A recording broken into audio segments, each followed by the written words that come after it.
So we're going to look at our last word on our vocab. Yay, dilations. We really covered this before break, so I'm going to fly through the first half of the lesson, and then we'll learn something new about dilations at the very end. So fill in your notes. A dilation is, of course, one of our 4 transformations that we're studying.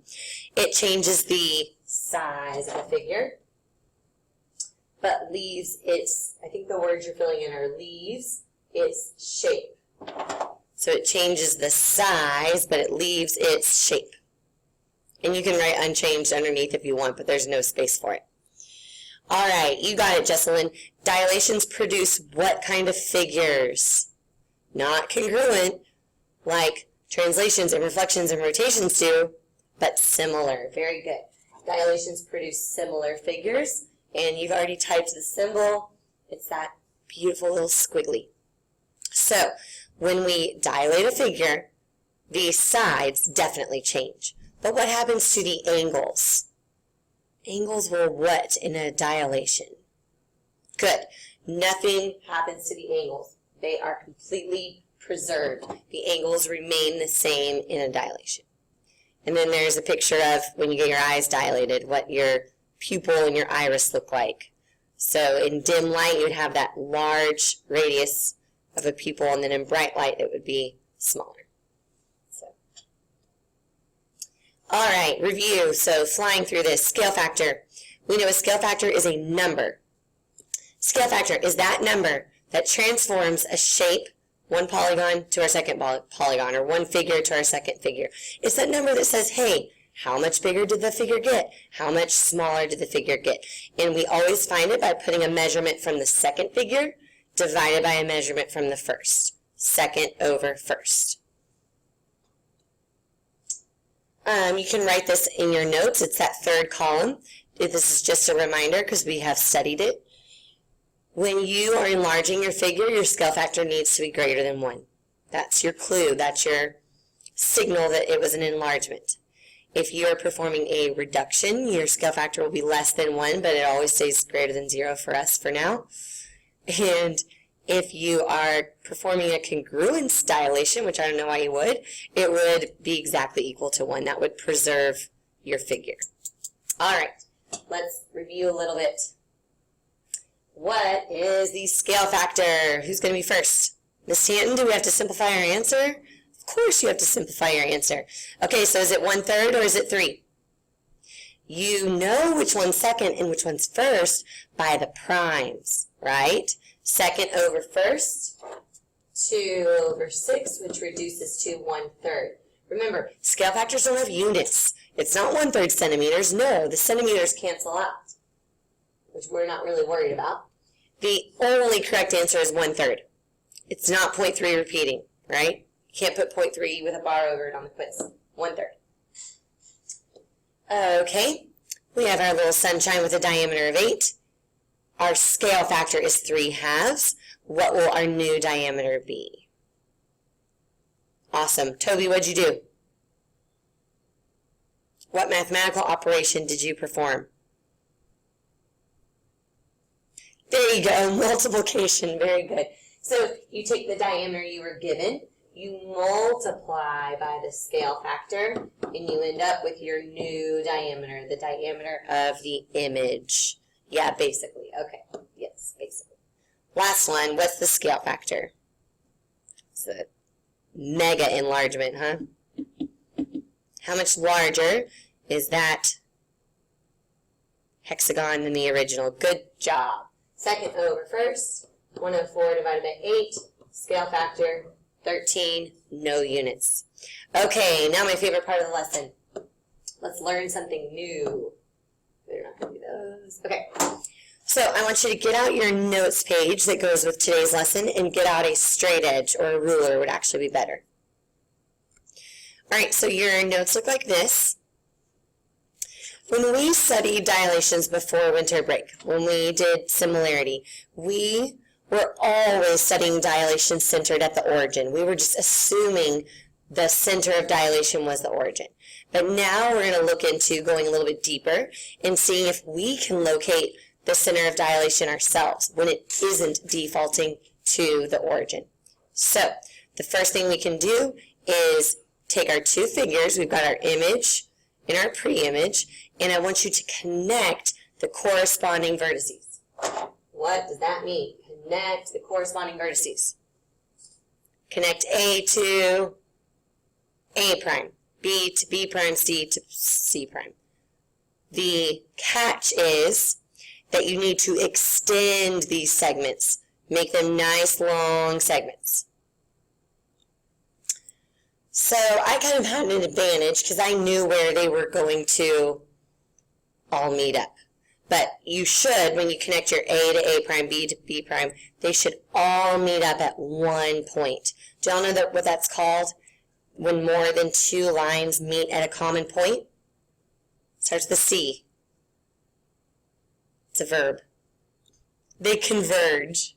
They converge. Anyways, they are concurrent. That's another good word that also starts with a C-O-N, concurrent. So all three of these lines are concurrent, and they are concurrent. I'll call it point O, and that point is our center of dilation. Sometimes I call it COD, our center of dilation. So we just located it by connecting the corresponding vertices. Cool? So we located the center of dilation. Try it again. Try it on this one, which is at these are in our coordinate plane, and you can actually locate the coordinate of the center of dilation because it's obviously not 0, 0. So go ahead and try this one. Locate the center of dilation. All right, so oh no, there's only one answer for sure. So we had a discussion about if two lines meet, they meet in exactly one point, which means we really only have to connect two of the pairs of vertices. It won't hurt to do all four, but you really only have to connect two of them. Once two of them intersect, you know this is your point of concurrency. That is your center of dilation. What are the coordinates?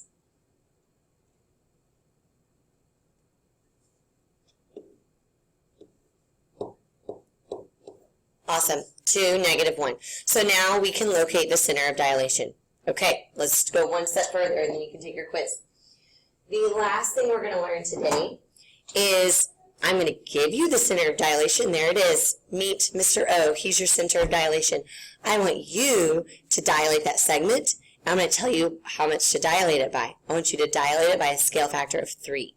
So I want you to enlarge that segment 3 times bigger with center at O. How do you think we're going to start? Measure the length is a really good idea, but we're not going to measure the segment first or at all in this problem. Give me some more choices, some more suggestions. We don't need compasses today. I promise we can do this all with a ruler. What did we do first in the last 2 examples? What did we do first? We drew some lines. We connected some dots. So that's actually what you do first here as well. So I want you to take your ruler. I want you to, with a nice long segment, connect O. Oh man, mine wasn't pretty. Connect O to A.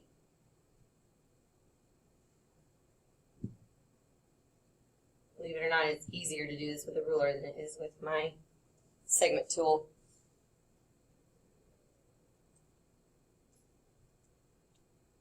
There we go. And connect O to B.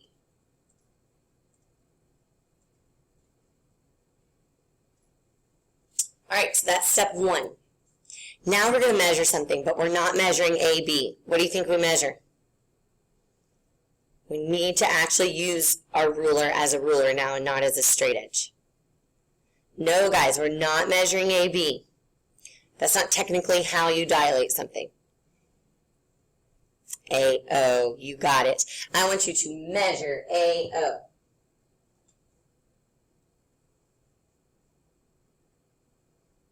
I don't think mine's the same as y'all's.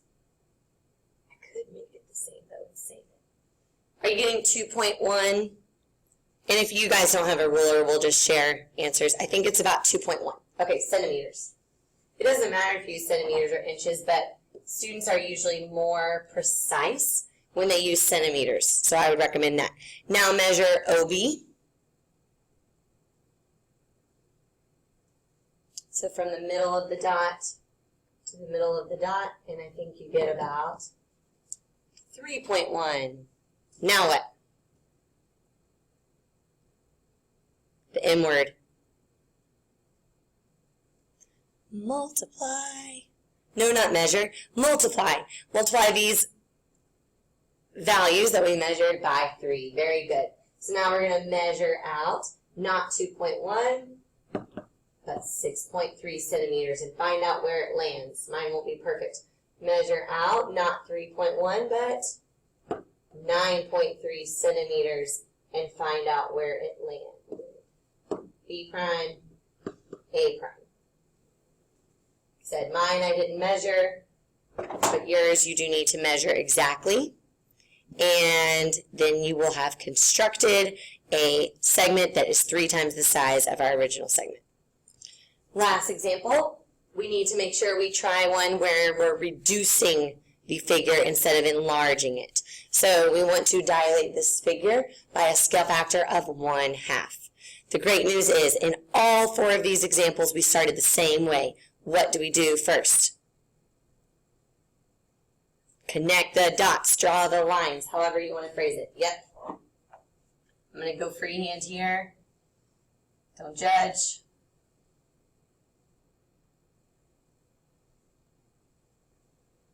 Now, since our scale factor is 1/2, and since we're on the coordinate plane, if you don't have a ruler with you, you're in luck.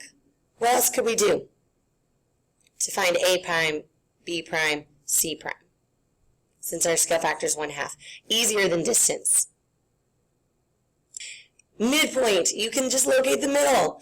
We're trying to reduce this by a scale factor of 1/2, so we want to measure halfway. Yeah, you could measure BP and then divide it by 2 and then measure that much. Or you could just find the midpoint of BP. It would be the same thing. So, to find the midpoint, I'm rising 1, 2, 3, 4 and running 1.